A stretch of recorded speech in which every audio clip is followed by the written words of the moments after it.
For join our free courses எங்கள் இலவச படிப்புகளில் சேர contact 7871461001. WhatsApp only. Send your name and details. WhatsApp மட்டும். உங்கள் பெயர் மற்றும் விவரங்களை அனுப்பவும். சுதந்திரத்திற்கு பிறகு இந்தியாவில் மத்திய மாநில உறவுகளின் பரிணாம வளர்ச்சியை பற்றி விவாதிக்கவும். அரசியலமைப்பு விதிகள் மற்றும் நீதித்துறை விளக்கங்கள் இந்த உறவுகளை எவ்வாறு பாதித்துள்ளன? சுதந்திரத்திற்கு பிறகு இந்தியாவில் மத்திய மாநில உறவுகள் ஒரு நேர்கோட்டில் பயணிக்காமல் அரசியல் சூழலுக்கு ஏற்ப பல்வேறு ஏற்றத்தாழ்வுகளை சந்தித்துள்ளன. அரசியலமைப்பு சட்டம் இந்தியாவை ஒரு மாநிலங்களின் ஒன்றியம் யூனியன் ஆஃப் ஸ்டேட்ஸ் என்று அழைத்தாலும் நடைமுறையில் அது வலுவான மைய அரசை ஸ்ட்ராங் சென்டர் கொண்ட கூட்டாட்சி அமைப்பாகவே வடிவமைக்கப்பட்டுள்ளது. இந்த உறவின் பரிணாம வளர்ச்சியையும் அதில் அரசியலமைப்பு மற்றும் நீதித்துறையின் தாக்கத்தையும் 3 முக்கிய காலகட்டங்களாக பிரித்து ஆராயலாம். மத்திய மாநில உறவுகளின் பரிணாம வளர்ச்சி இவல்யூஷனரி ஃபேசஸ். கட்டம் 1. ஒரு கட்சி ஆதிக்க காலம் 1947 முதல் 1967 வரை. இந்த காலத்தில் மத்தியிலும் பெரும்பாலான மாநிலங்களிலும் காங்கிரஸ் கட்சியே ஆட்சியில் இருந்தது. இதனால் மத்திய மாநில அரசுகளுக்கிடையேயான பிரச்சினைகள் அரசியல் கட்சிக்குள்ளேயே பேசித் தீர்க்கப்பட்டன. நேருவின் தலைமை மற்றும் திட்ட கமிஷன் பிளானிங் கமிஷன் மூலம் மத்தியப்படுத்தப்பட்ட திட்டமிடல் முறை இருந்தது. இது மத்தியப்படுத்தப்பட்ட கூட்டாட்சி சென்ட்ரலைஸ்ட் ஃபெடரலிசம் என்று அழைக்கப்பட்டது.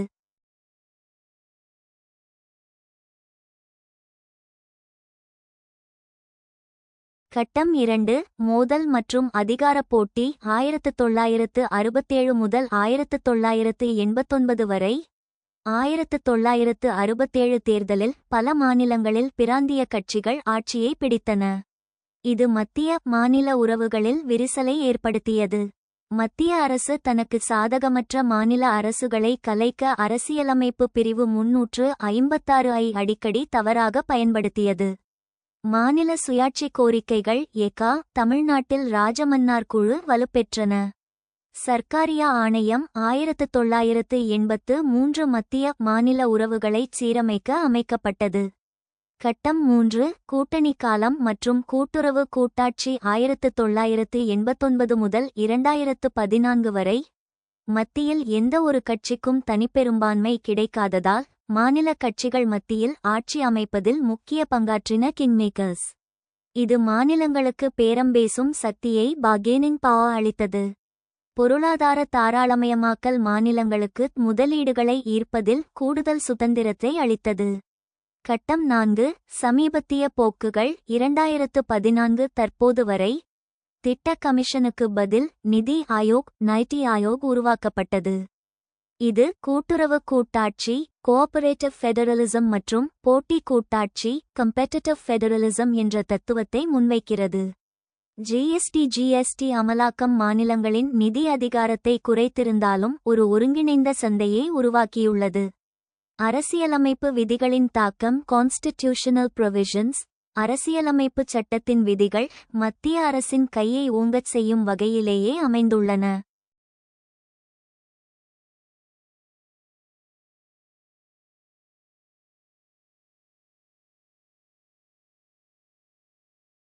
சட்டரீதியான உறவுகள் லெஜிஸ்லேட்டிவ். 7வது அட்டவணை. அதிகாரம் மத்திய பட்டியல் மாநில பட்டியல் பொதுப்பட்டியல் என பிரிக்கப்பட்டுள்ளது. எஞ்சிய அதிகாரங்கள் ரெசிஜுவரி பவர்ஸ் மற்றும் பொதுப்பட்டியலில் முரண்பாடு ஏற்பட்டால் மத்திய அரசின் சட்டமே செல்லும். பிரிவு 249 மாநில பட்டியலில் உள்ள ஒரு துறையில் தேச நலன் கருதிச் சட்டம் இயற்றும் அதிகாரம் நாடாளுமன்றத்திற்கு உண்டு. நிர்வாக உறவுகள் அட்மினிஸ்ட்ரேட்டிவ். ஆளுநர் பதவி. மாநில ஆளுநரை மத்திய அரசு நியமிக்கிறது.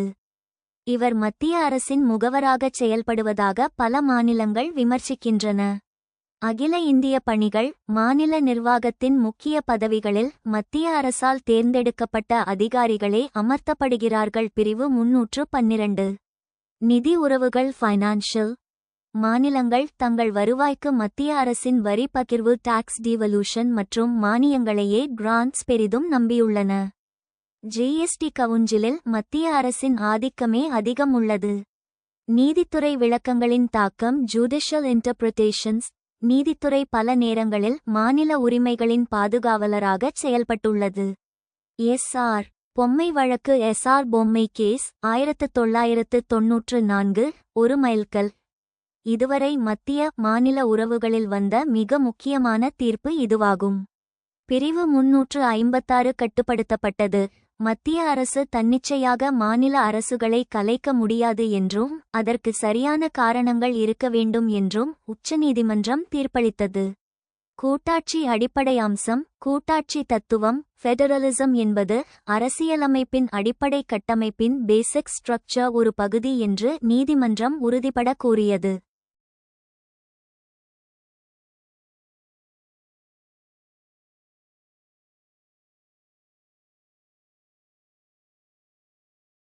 கேசவானந்த பாரதி வழக்கு 1973 அரசியலமைப்பின் அடிப்படை கட்டமைப்பை மாற்ற முடியாது என்று கூறியதன் மூலம் மாநிலங்களின் அதிகாரத்தை பறிக்கும் வகையில் நாடாளுமன்றம் சட்டத்திருத்தம் செய்வதை தடுத்தது.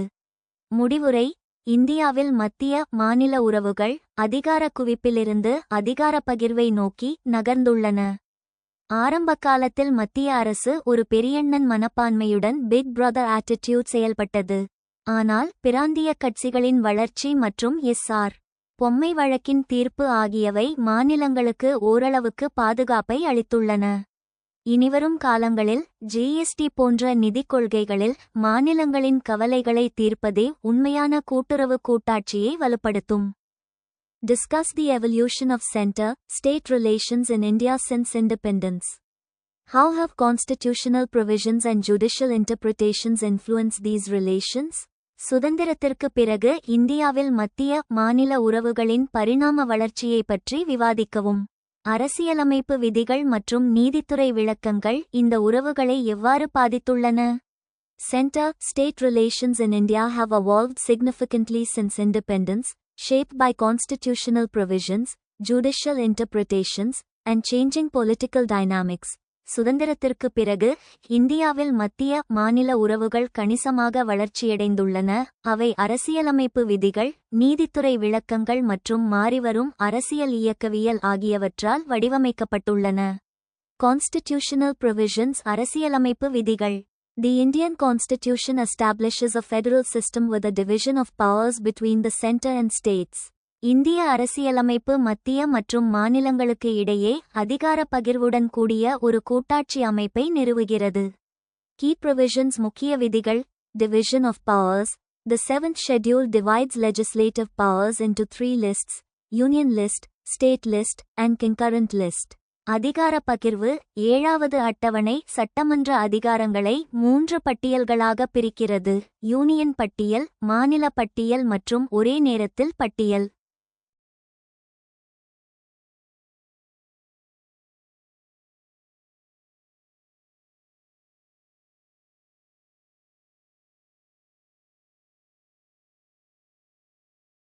Center-state financial relations. Articles 268 முதல் 293 வரை govern financial relations, including taxation, grants in, aid, and borrowing.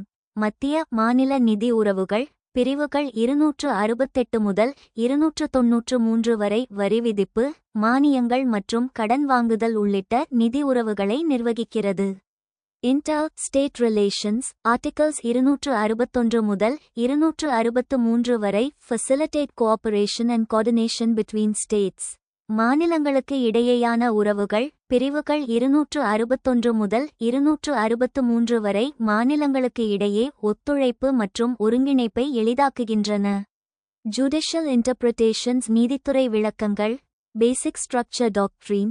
The Kesavananda Bharati case 1973 established that Parliament's power to amend the constitution is limited by the basic structure doctrine, protecting federalism and state autonomy. அடிப்படை கட்டமைப்பு கோட்பாடு. கேசவானந்த பாரதி வழக்கு 1973 அரசியலமைப்பை திருத்துவதற்கான பாராளுமன்றத்தின் அதிகாரம் அடிப்படை கட்டமைப்பு கோட்பாட்டால் வரையறுக்கப்பட்டுள்ளது, கூட்டாட்சி மற்றும் மாநில சுயாட்சியை பாதுகாக்கிறது என்பதை நிறுவியது. Center-state financial relations. The S.R. Bommai case 1994 emphasized the importance of fiscal federalism and center state financial relations. மத்திய மாநில நிதி உறவுகள் எஸ்ஆர். பொம்மை வழக்கு 1994 நிதி கூட்டாட்சி மற்றும் மத்திய மாநில நிதி உறவுகளின் முக்கியத்துவத்தை வலியுறுத்தியது. Evolution of centre state relations. மத்திய மாநில உறவுகளின் பரிணாமம். Early years 1950s 1960s. Cooperative federalism characterized the early years, with the center playing a dominant role.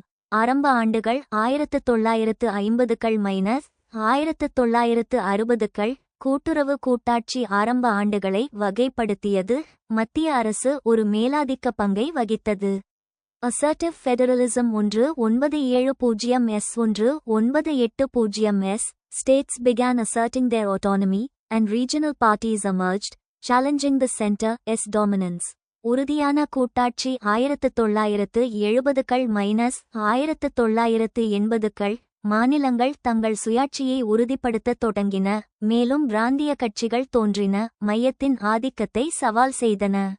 Economic reforms 1990s. Liberalization and globalization led to increased economic interdependence between the center and states.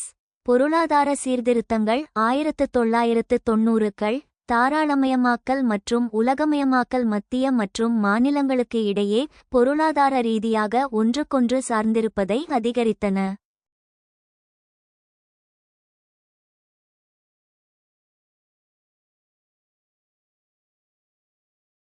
Contemporary challenges 2000s. Present issues like GST, Niti Aayog, and cooperative federalism have redefined center-state relations. சமகால சவால்கள் 2000கள். தற்போது வரை GST, நிதி ஆயோக் மற்றும் கூட்டுறவு கூட்டாட்சி போன்ற பிரச்சினைகள் மத்திய மாநில உறவுகளை மறுவரையறை செய்துள்ளன. Challenges and opportunities. சவால்கள் மற்றும் வாய்ப்புகள். Fiscal imbalances. States often face financial constraints, leading to dependence on the center. நிதி ஏற்றத்தாழ்வுகள். மாநிலங்கள் பெரும்பாலும் நிதி கட்டுப்பாடுகளை எதிர்கொள்கின்றன, இது மையத்தைச் சார்ந்திருக்க வழிவகுக்கிறது. Overlapping jurisdictions. Conflicts arise due to overlapping jurisdictions between the center and states. ஒன்றுடன் ஒன்று சேரும் அதிகார வரம்புகள். மத்திய மற்றும் மாநிலங்களுக்கு இடையிலான அதிகார வரம்புகள் ஒன்றுடன் ஒன்று இருப்பதால் மோதல்கள் எழுகின்றன. Regional disparities. Regional disparities and diverse needs require tailored solutions. பிராந்திய ஏற்றத்தாழ்வுகள். பிராந்திய ஏற்றத்தாழ்வுகள் மற்றும் பல்வேறு தேவைகளுக்கு தனிப்பயனாக்கப்பட்ட தீர்வுகள் தேவை. Conclusion. The evolution of center-state relations in India reflects a dynamic interplay between constitutional provisions, judicial interpretations, and changing political dynamics. While challenges persist, the framework of cooperative federalism offers opportunities for collaborative governance and development. இந்தியாவில் மத்திய மாநில உறவுகளின் பரிணாமம் அரசியலமைப்பு விதிகள், நீதித்துறை விளக்கங்கள் மற்றும் மாறிவரும் அரசியல் இயக்கவியல் ஆகியவற்றுக்கு இடையேயான ஒரு மாறும் தொடர்பை பிரதிபலிக்கிறது. சவால்கள் தொடர்ந்தாலும் கூட்டுறவு கூட்டாட்சியின் கட்டமைப்பு கூட்டு நிர்வாகம் மற்றும் மேம்பாட்டிற்கான வாய்ப்புகளை வழங்குகிறது.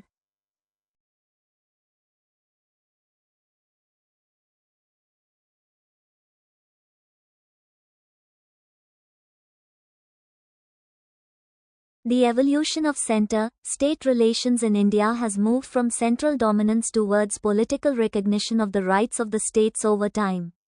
Although the constitutional provisions favor the central government, the jurisprudential interpretations and the political strength of regional parties have provided a protective shield for the Indian federalism. இந்தியாவில் மத்திய மாநில உறவுகளின் பரிணாமம் என்பது மத்தியின் ஆதிக்கத்திலிருந்து காலப்போக்கில் மாநிலங்களின் உரிமைகளுக்கான அரசியல் அங்கீகாரத்தை நோக்கி நகர்ந்துள்ளது. அரசியலமைப்பு விதிகள் மத்திய அரசுக்கு சார்பாக இருந்தாலும், நீதித்துறையின் விழிப்புணர்வான விளக்கங்களும் பிராந்திய கட்சிகளின் அரசியல் பலமும் இந்திய கூட்டாட்சிக்கு ஒரு பாதுகாப்பு கவசத்தை வழங்கியுள்ளது. இந்தியாவில் ஒன்றியத்திற்கும் மாநிலங்களுக்கும் இடையிலான அதிகாரங்களின் அரசியலமைப்பு ரீதியான பகிர்வை ஆராய்ந்து, இந்த சூழலில் தகராறுகளை தீர்ப்பதற்கான வழிமுறைகளை மதிப்பிடுங்கள். இந்திய அரசியலமைப்பு சட்டம் இந்தியாவை ஒரு மாநிலங்களின் ஒன்றியம், யூனியன் ஆஃப் ஸ்டேட்ஸ் என்று வரையறுக்கிறது. இது ஒரு கூட்டாட்சி அமைப்பை ஃபெடரல் ஸ்ட்ரக்சர் நிறுவினாலும் நடைமுறையில் ஒரு வலுவான மைய அரசை ஸ்ட்ராங் சென்டர் கொண்டதாக வடிவமைக்கப்பட்டுள்ளது. கே.சி. வீர்கேசி இதை அரைகுறை கூட்டாட்சி குவாசி ஃபெடரல் என்று அழைக்கிறார். இந்தியாவில் ஒன்றியத்திற்கும் மாநிலங்களுக்கும் இடையிலான அதிகார பகிர்வையும் தகராறுகளை தீர்க்கும் வழிமுறைகளையும் கீழே விரிவாக காண்போம். பகுதி 1. அதிகாரங்களின் அரசியலமைப்பு ரீதியான பகிர்வு. Constitutional division of powers. அரசியலமைப்புச் சட்டத்தின் 7வது அட்டவணை 7th ஷெட்யூல் மற்றும் விதி 246 ஆகியவை அதிகார பகிர்வின் மூலங்களாகும். இது 3 விதமான உறவுகளாக பிரிக்கப்பட்டுள்ளது.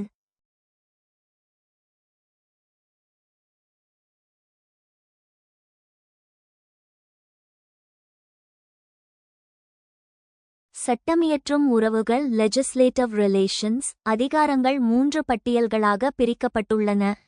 மத்திய பட்டியல் யூனியன் லிஸ்ட் தேசத்தின் பாதுகாப்பு, வெளியுறவுத்துறை, வங்கி, ரயில்வே போன்ற 100 துறைகள் இதில் உள்ளன. இதில் சட்டம் இயற்றும் அதிகாரம் நாடாளுமன்றத்திற்கு மட்டுமே உண்டு. மாநில பட்டியல் ஸ்டேட் லிஸ்ட் காவல்துறை, விவசாயம், சுகாதாரம், உள்ளாட்சி நிர்வாகம் போன்ற 61 துறைகள். இதில் சட்டம் இயற்றும் அதிகாரம் மாநில சட்டமன்றத்திற்கு உண்டு. சாதாரண சூழலில் பொதுப்பட்டியல் கன்கரண்ட் லிஸ்ட் கல்வி, காடு, திருமணம், தொழிற்சங்கங்கள் போன்ற 52 துறைகள். இதில் மத்திய மற்றும் மாநில அரசுகள் இரண்டும் சட்டம் இயற்றலாம். முக்கிய குறிப்பு: பொதுப்பட்டியலில் முரண்பாடு ஏற்பட்டால் மத்திய அரசின் சட்டமே மேலோங்கும். எஞ்சிய அதிகாரங்கள் ரெசிஜுவரி பவர்ஸ். ஆர்ட் 248 பட்டியலிடப்படாத புதிய துறைகள். சைபர் சட்டம் மீது சட்டம் இயற்றும் அதிகாரம் மத்திய அரசிடமே உள்ளது. நிர்வாக உறவுகள் அட்மினிஸ்ட்ரேட்டிவ் ரிலேஷன்ஸ். மாநிலங்களின் நிர்வாக அதிகாரம் நாடாளுமன்றச் சட்டங்களுக்கு இணங்கிச் செல்லும் வகையில் இருக்க வேண்டும். விதி 256. தேசிய முக்கியத்துவம் வாய்ந்த தகவல் தொடர்பு சாதனங்களை பராமரிக்கவும் ரயில்வே பாதுகாப்பிற்கும் மத்திய அரசு மாநிலங்களுக்கு உத்தரவிடலாம்.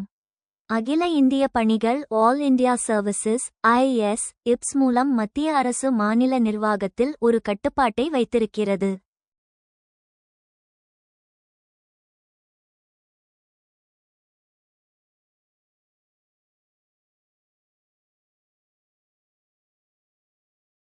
நிதி உறவுகள் ஃபைனான்ஷியல் ரிலேஷன்ஸ்.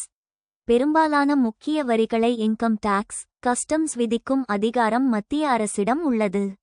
ஜிஎஸ்டி இது ஒரு கூட்டுறவு முறையை உருவாக்கியுள்ளது. நிதிக்குழு ஃபைனான்ஸ் கமிஷன். ஆர்ட் 280 ஒவ்வொரு 5 ஆண்டுகளுக்கும் மத்திய மாநில அரசுகளுக்கு இடையிலான வரி பகிர்வை இது பரிந்துரைக்கிறது. பகுதி 2. தகராறுகளை தீர்ப்பதற்கான வழிமுறைகள் மற்றும் மதிப்பீடு. Dispute resolution mechanisms evaluation. மத்திய, மாநில அல்லது மாநிலங்களுக்கு இடையிலான மோதல்களை தீர்க்க அரசியலமைப்பு மற்றும் சட்டரீதியான வழிமுறைகள் உள்ளன. நீதித்துறையின் வழிமுறை. Judicial mechanism. உச்சநீதிமன்றத்தின் அசல் அதிகார வரம்பு. Original jurisdiction. ஆர்ட் 131 மத்திய அரசிற்கும் மாநில அரசிற்கும் இடையே அல்லது 2 மாநிலங்களுக்கு இடையே ஏற்படும் தகராறுகளை விசாரிக்கும் பிரத்யேக அதிகாரம் உச்சநீதிமன்றத்திற்கு உண்டு. மதிப்பீடு. இது மிகவும் பயனுள்ள வழிமுறை. அரசியலமைப்பு சட்ட விளக்கங்கள் தேவைப்படும் இடங்களில். கேரளா அரசு குடியுரிமை திருத்தச் சட்டத்திற்கு எதிராக தொடுத்த வழக்கு இது முக்கிய பங்காற்றுகிறது. அரசியலமைப்பு அமைப்புகள். Constitutional bodies. மாநிலங்களுக்கு இடையிலான council. Inter state council. Art 263 பொதுவான நலன் சார்ந்த விஷயங்களை விவாதிக்கவும் மோதல்களை தீர்க்கவும் ஜனாதிபதி இக்குழுவை அமைக்கலாம். மதிப்பீடு. விமர்சனம். இது ஒரு ஆலோசனை அமைப்பாக அட்வைசரி பாடி மட்டுமே உள்ளது. இதன் பரிந்துரைகளை கட்டுப்படுத்தும் அதிகாரம் இல்லை. மேலும் இது அரிதாகவே கூட்டப்படுகிறது, இதனால் இதன் முழு பலன் கிடைப்பதில்லை.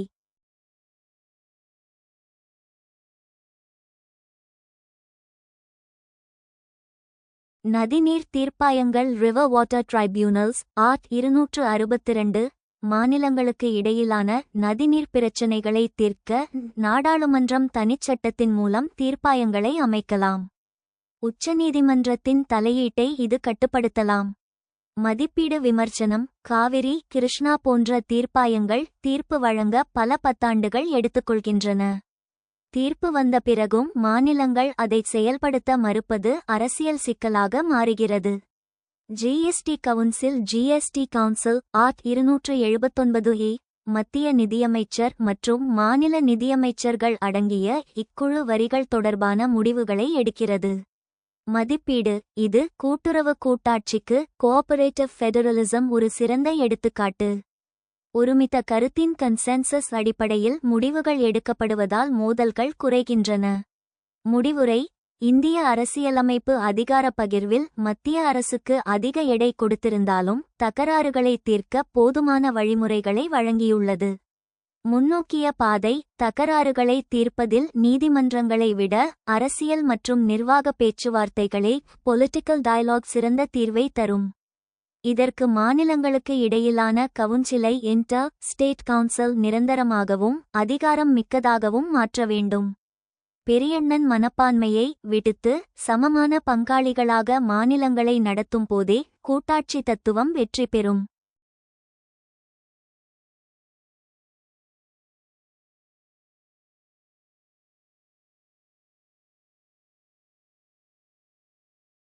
Explore the constitutional distribution of powers between the Union and states in India and assess mechanisms for resolving disputes in this context.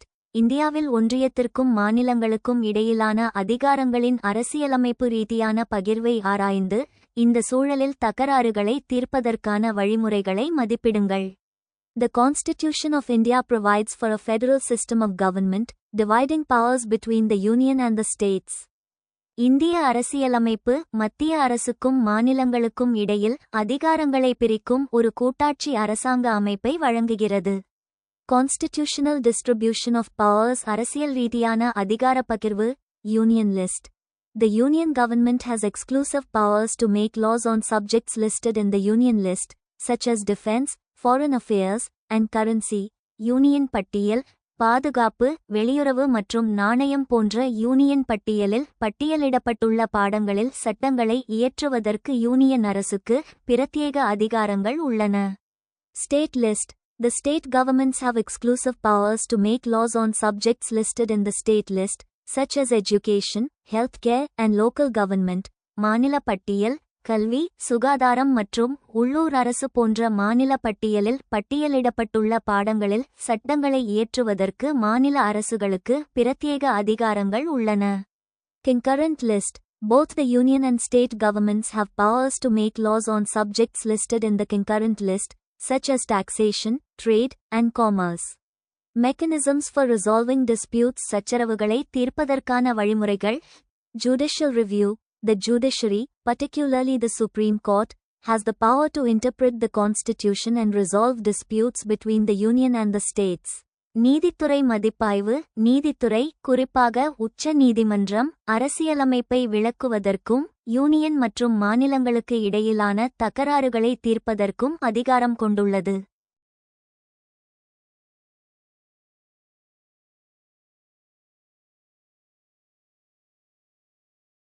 Inter-State Council. The Inter-State Council is a constitutional body that facilitates coordination and cooperation between the Union and the states. மாநிலங்களுக்கு இடையேயான council.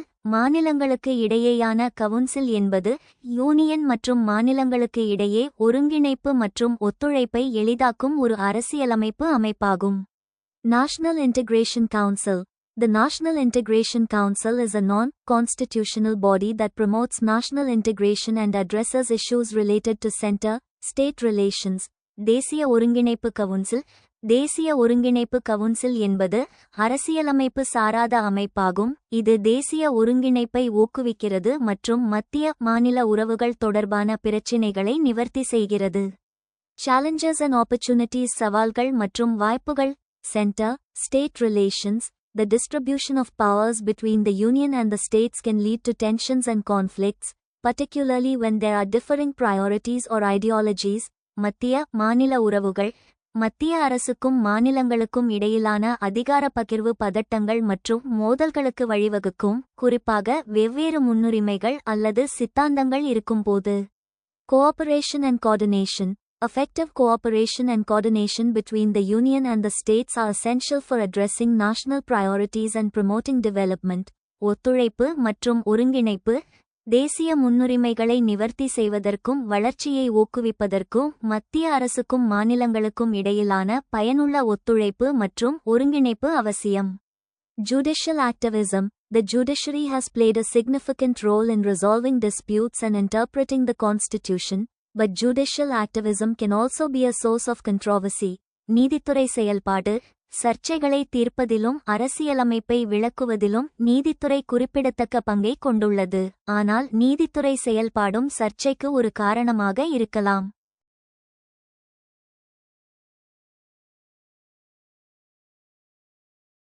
Conclusion. The constitutional distribution of powers between the Union and the states in India provides a framework for governance and decision-making. While there are mechanisms in place for resolving disputes, challenges and opportunities arise from the complex relationships between the Union and the states.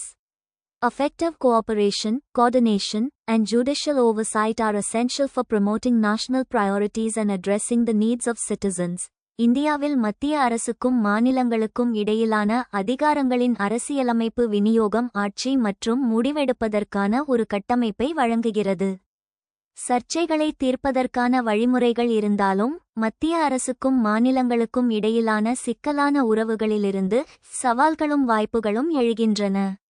தேசிய முன்னுரிமைகளை ஊக்குவிப்பதற்கும் குடிமக்களின் தேவைகளை நிவர்த்தி செய்வதற்கும் பயனுள்ள ஒத்துழைப்பு, ஒருங்கிணைப்பு மற்றும் நீதித்துறை மேற்பார்வை அவசியம். For join our free courses எங்கள் இலவச படிப்புகளில் சேர contact 7871461001. WhatsApp only. Send your name and details. WhatsApp மட்டும். உங்கள் பெயர் மற்றும் விவரங்களை அனுப்பவும்.